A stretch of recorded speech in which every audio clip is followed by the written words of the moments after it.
Welcome to This Week in Missouri Politics. I want to jump right into the show this week with the newly elected House Majority Floor Leader for next session, Representative Dean Plocher. Congratulations. Well, thank you, Scott. It's great to be on the show again. I really appreciate you having me on. Before we talk about your win as floor, let's talk about the House Republicans' win. I mean, a supermajority in a year where the top of the ticket falls 4 points. There were projections by some you would lose several seats. You returned your supermajority. How did that happen? Well, I don't think it was a shock within us. We knew we worked hard. We had a great ground game. You have to give kudos to HRCC, the effort that they put in. We work hard. It's a grassroots effort. I think really what resounded with the voters was our platform as conservatives held state and held serve. And we lost one rep. Sorry to see Representative Helms go, but really, when we were predicted to lose up to 7 or 8, I think it was a great day. I talked to some Democrats when they came in for their caucus, and they said one difference was they didn't do doors. A lot of Republican candidates thought it was okay in their community to do doors.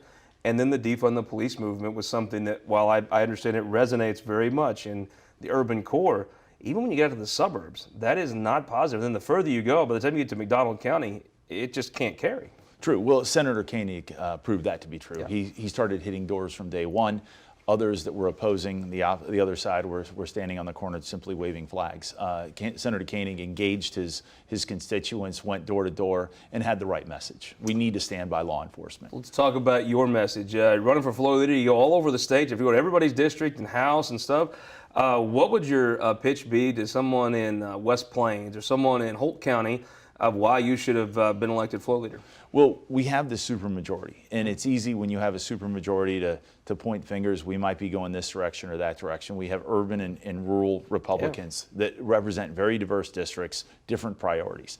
And it's important to me when we have the majority that we have, that we stay united, that we stick together, and that every district have a voice on the floor. And that's what I grew up with 5 years ago.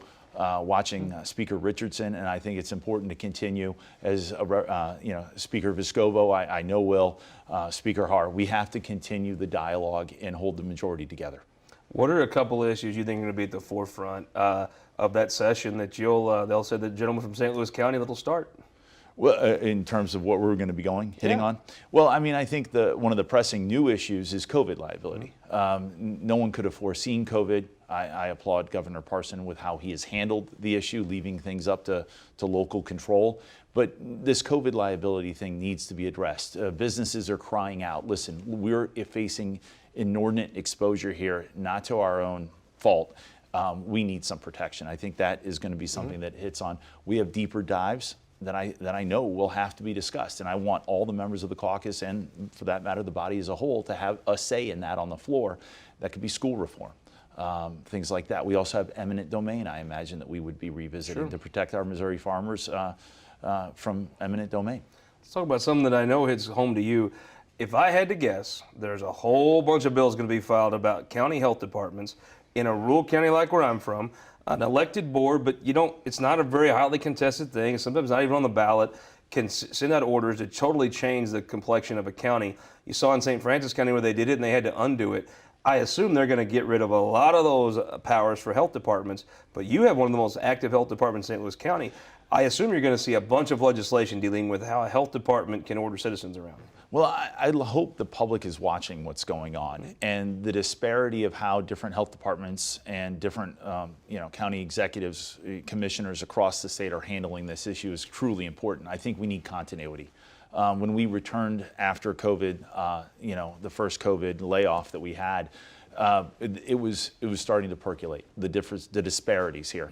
I, for one, I'm not for a complete shutdown. Our economy cannot take that. We need to have common sense. People should wear a mask. If you're in a crowd and a private business asks you to wear a mask, wear a mask. I have no problem wearing that mask. But I do have a problem with government coming in, trying to usurp our individual liberties and come in strong without necessarily the consent of the people. I think people should have a say in that. These county health departments need to have continuity of laws for how they're applying shutdowns. And these county executives maybe be overstepping their bounds. You're going to be the majority floor leader of Missouri House of Representatives. I'm just a simple hillbilly. But I kind of think, I know Vince Lampe, the commissioner in Butler County.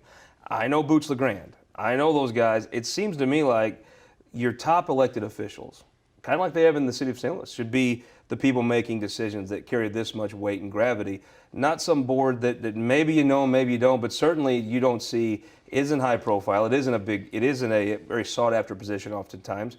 It seems to me like the person that's entrusted to lead that county, you're going to have some emergency protocols. Maybe they should be handled. Well, President Truman comes to mind here. The buck stops here. An old commissioner. Yeah, well, somewhere along the line, someone has to make the final decision. And I think the chief executive for our counties, those leaders need to be the final say, not the health departments per se. And there needs to be continuity on how that is applied across Missouri's 113 counties. Now, you're from a county that has a little different saying, where we have two different commissioners, eastern, western, north, south, however it is, and a presiding. You're from a county that has an actual legislature with a county executive. If I had to guess, there's a lot of folks in your district and the districts that are Republican that are not happy with some of the shutdown orders and may want to do things a little differently. Do you involve the county council? Do you get more people in that room to help one person, or what's that look like? Well, I think you have to ask the county council perhaps where this goes, not just having an oligarch at the top saying mandating a complete shutdown. So yeah, I would lead to the legislature for St. Louis County, the county council, and ask those members that are duly elected where they stand on this issue, so that the greater good of St. Louis County is represented in that decision. So let's talk Amendment 3. You had to be, I got to say, I heard it from Carl Beard. I heard it from Todd Graves, Chris Voss. Oh, this is going to win. I was like, it's never going to win. Nobody's going to pay for this. Tony Luchtenmeyer told me it's going to win. I was like, well, there's no campaign. By George, they ended up winning. Kudos to them. How did that happen? It happened with strong leadership. The day before that bill was actually third read on the House, we were advised that somehow the support for that would evaporate and that there wouldn't be the resources behind it. Our strong leadership team, really Floor Leader Vescovo at the time, Speaker Haar, pursued our course. We stuck to our word. We put it on the floor. The members stood together. I think it's better for all of Missourians to have revisited that situation. But we had some great support. Jean Evans threw her weight in on that and really helped. The Missouri Farm Bureau and Blake Hurst, who was on your show last week. He did a great job enumerating the problems that we had.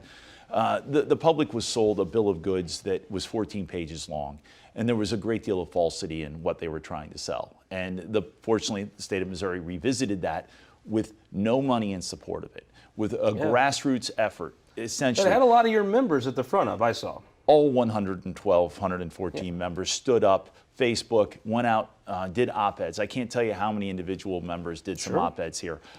They went out on radio. They spent sometimes their own resources to advocate for what we firmly believe was better for all of Missourians. And so my House colleagues should give themselves a pat on the back for getting that across the line.